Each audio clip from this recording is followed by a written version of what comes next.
Students ని ఇటు inter board రెండింటినీ మోసం చేసింది వాసవి కాలేజ్. విద్యార్థుల నుంచి ఫీజు వసూలు చేసి ఆ డబ్బులను బోర్డుకు కట్టకుండా ఎగ్గొట్టింది. మరోవైపు సూర్యాపేటలో ఉండే కాలేజ్ అనుమతి లేకుండా హైదరాబాద్ కు మార్చింది యాజమాన్యం. దీంతో విద్యార్థులకు హాల్ టికెట్లు రాలేదని చెబుతోంది ఇంటర్ బోర్డు. కాలేజ్ తీరు వల్ల నష్టపోయిన విద్యార్థులను దృష్టిలో పెట్టుకుని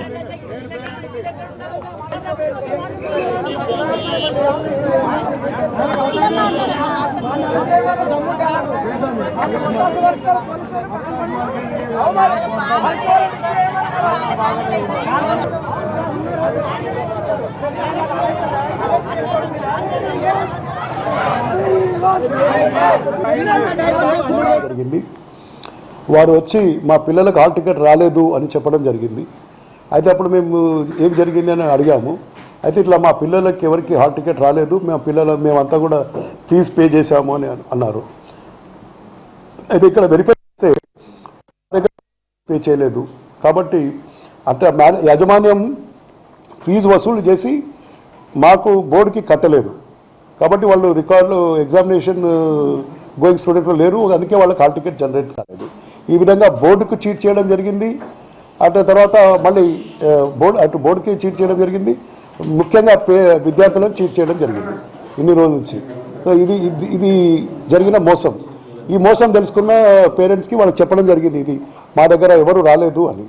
తర్వాత నిన్ననే వాళ్ళు చెప్పేది ఏంటంటే సెకండ్ ఇయర్ స్టూడెంట్స్ కూడా ఉన్నారు, ఫస్ట్ ఇయరే కాదు అని కూడా ఆ విషయం కూడా నిన్ననే మా దృష్టికి తీసుకొచ్చారు. ఈ విధంగా పేరెంట్స్ కానీ పిల్లలు కానీ ఎవ్వరు మా దగ్గర రాలేదు. మరి 28th 31st 2 రోజులు కూడా ఎన్వైరన్మెంటల్ ఎడ్యుకేషన్ జనవరిలో అయింది. అది మ్యాండేటరీ ఎగ్జామ్ 20% ఉంటుంది.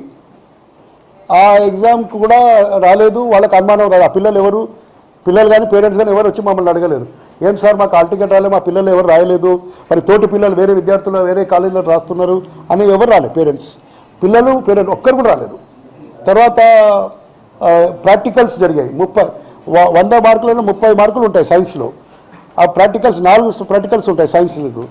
అలాంటప్పుడు ఏ ఒక్క ప్రాక్టికల్ కూడా ఎవరు విద్యార్థులు అప్పుడు కానప్పుడు వాళ్ళకు కూడా అనుమానం రావాలి కదా, పిల్లలకు కానీ పేరెంట్స్ కానీ. మరి వేరే కాలేజీలో ప్రాక్టికల్ జరుగుతున్నాయి, మరి మన కాలేజీలో లేదు, మరి ఏమైనా మోసం ఉందా అని వాళ్ళు కూడా తెలుసుకోలేదు, ఎవరు రాలేదు. నిన్న పేరెంట్స్ 3 వచ్చారు, అకస్మాత్తుగా వచ్చి బాధపడుతున్నారు, మాకు చాలా బాధలో చెప్పారు, ఇట్లా మాకు మోసం జరిగింది. విద్యార్థుల భవిష్యత్ దృష్ట్యా మేలో ఇన్స్టంట్ సప్లిమెంటరీ పరీక్షలు రాసేందుకు అనుమతిస్తామని ప్రకటించింది ఇంటర్ బోర్డు. మార్చిలో రాసినట్టే అన్ని రకాలుగా అర్హతలు ఉంటాయన్నారు. వారికి సంవత్సరం వృధా కాదని చెప్పారు బోర్డు అధికారులు.